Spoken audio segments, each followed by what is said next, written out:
What's up, postal family? Let's talk for a little bit. I know it's been a short while, but I wanted to talk about what's been going on at the Postal Service and as to why we may be in a situation that we're in. How do we get here? First of all, if you're here and you've seen the title of this video, yes, all eyes are on you. That's right, all eyes are on you. How do I know this? Very simple. As a TTO truck driver for the Postal Service, I noticed that in a lot of the trucks, they have put in a tracking device in the truck recently. I think it was maybe like about 3 months ago, that is being monitored by a third-party company, and it monitors everything. Your movement, the route you take to get to and from stations, how long it takes you to get there, speed, you name it, it's all being tracked on there. And one of the reasons why that is because, like for instance, on April the 24th and the 25th is our annual bids for the drivers, where we can bid on routes, bid off of our current bids and things of that nature, right? And when you get your schedule for the day, when you come in and they give you your schedule, and they also give you a slip that has all of the stations that you're going to. There's a time that you report there, and there's a time that you leave. Like for instance, my last station yesterday, where I went to go do a closeout, according to the itinerary of that particular route, you get there at 7 o'clock and you stay until 8 o'clock. And then you're supposed to report back to the terminal at the end of, after you leave your last station at 8:45. That's what this piece of paper says, right? Well, here's the thing. With this new device that's being tracked, where you're being tracked on, let's just say on average, now I'm supposed to be at the plant by 8:45. So for my last station, it should take me 45 minutes since the last evaluation that they did, however they did it. Now, if this thing is saying you've been getting here at 8:35, 10 minutes early. So when they redo the routes and the times, the arrival and departure times, guess what that new average is gonna be? 8:35, or like around 8:30, you know? So that's in my opinion, I feel as though that's why a lot of that is happening, where you are being monitored, and everybody's being monitored, not just for individual performance, but it's also to weed out whether we need this, or don't we need it. You know, that's how you get those decisions that come up from Congress, and they're talking about, you know, certain stations becoming spokes and certain stations merging. There's a reason for that, because what the data shows that they've gathered, on average, that's whatever it comes out to. I don't know the exact numbers, but I was watching something earlier. Now mind you, this was 2 years ago. 2 years ago, where our Postmaster General was on Capitol Hill, that's in DC, and he sat before Congress.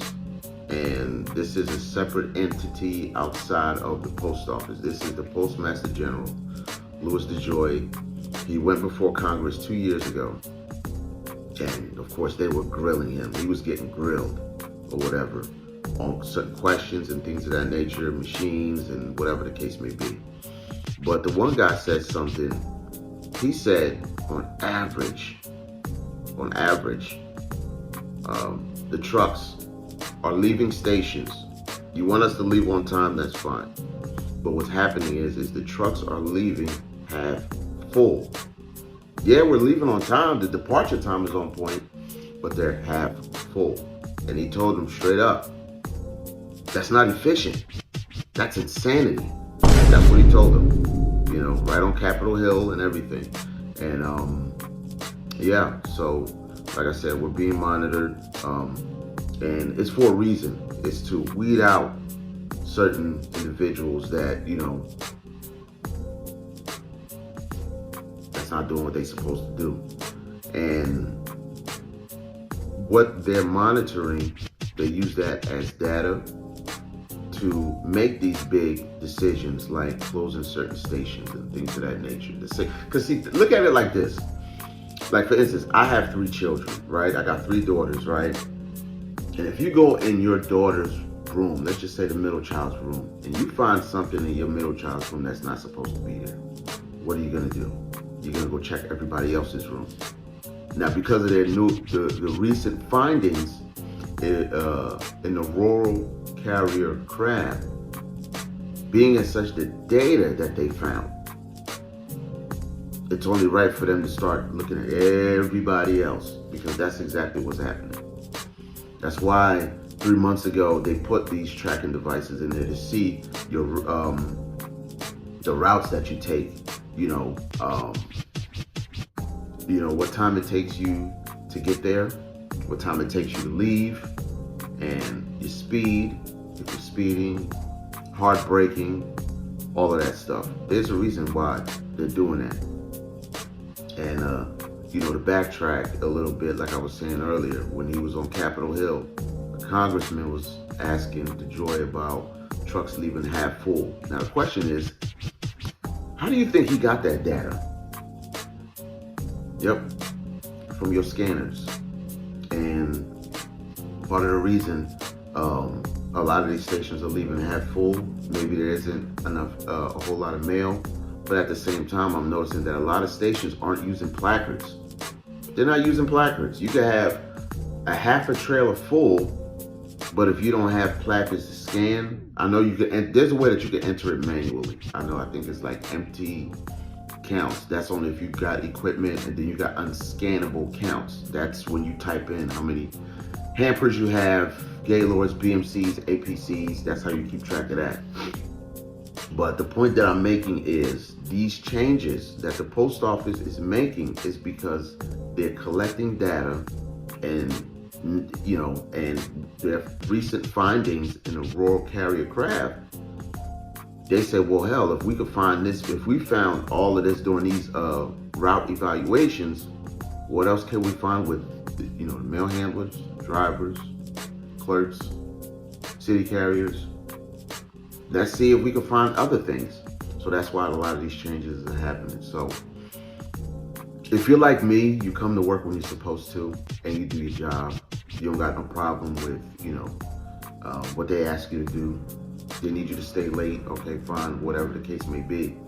Then, you shouldn't have no problem with these changes, But if you are, kind of stuck in your ways, and you've been here for a certain amount of time, and you thought the post office was never going to change and things of that nature, then this may be a little bit tough for you. But like I said, if you're doing your job and handling your business how you're supposed to, then you should be fine. I know, me personally, I'm not worried about the changes. I'm not, because you come to work, you stay late, depending on what I got going on or whatever. You need a little overtime, say, hey, you need me to do this, you need me to do that, or whatever the case may be. I'm not worried about it.